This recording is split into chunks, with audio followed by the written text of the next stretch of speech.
Audio Jungle.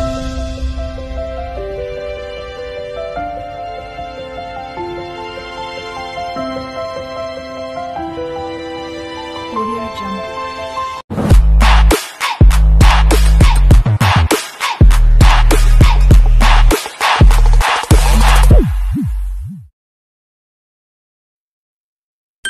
Hello everyone, gagawa tayo ng siomai vegetable with nuggets. Ayan guys, ang ating ingredients: onion, garlic, ayan, ginudgod na carrots, yung ating repolyo for siomai, ang ating bell pepper, walang green ngayon, so orange na lang. So tokwa, ang tokwa ay mamaya ay gagawin natin siyang parang i-grind natin siya. Ayan ang ating magic sarap, egg, black pepper at saka oyster sauce. Ayan guys. Ayan na guys, nadurog na natin ang ating tokwa. So mag-a-add tayo ng pepper, onion, ayan. I-add na natin itong carrot. Ang ating ingredients, i-add na rin natin siya. So, this is it. Add na. Ayan guys, i-add natin ang ating garlic.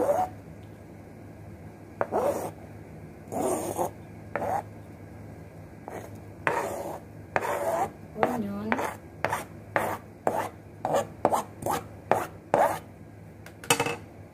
Meron na tayong egg. Lagyan natin ng black pepper.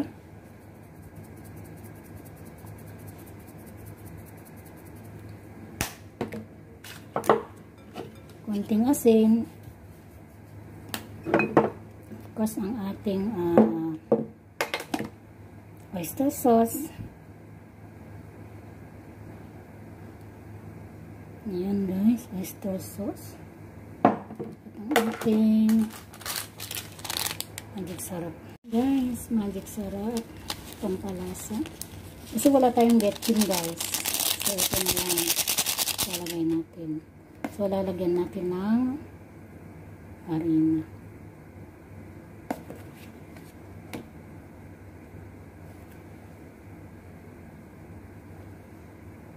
Ayan,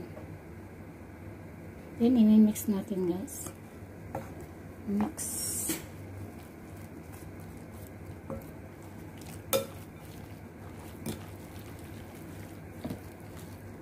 Na guys, ito na yung finished product natin.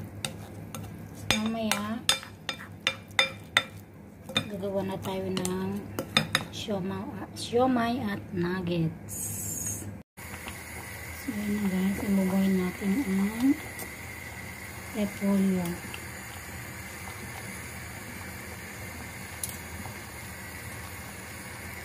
Ayan na guys, i-steam na natin ang ating siomai vegetable with tokwa. Ayan na guys, luto na ang ating siomai. Ayan, mainit-init pa guys. Ayan, super yum. Ito na guys, ang ating siomai na nilagyan ko ng kalamansi with soy sauce. Ayan. Tikman natin guys. Ayan, it's so yummy. That's it guys. Ayan na guys ang ating nuggets. Vegetable. Guys, malapit nang maluto ang ating vegetable nuggets. Ayan. For sure, super yummy and crunchy guys. Try nyo din.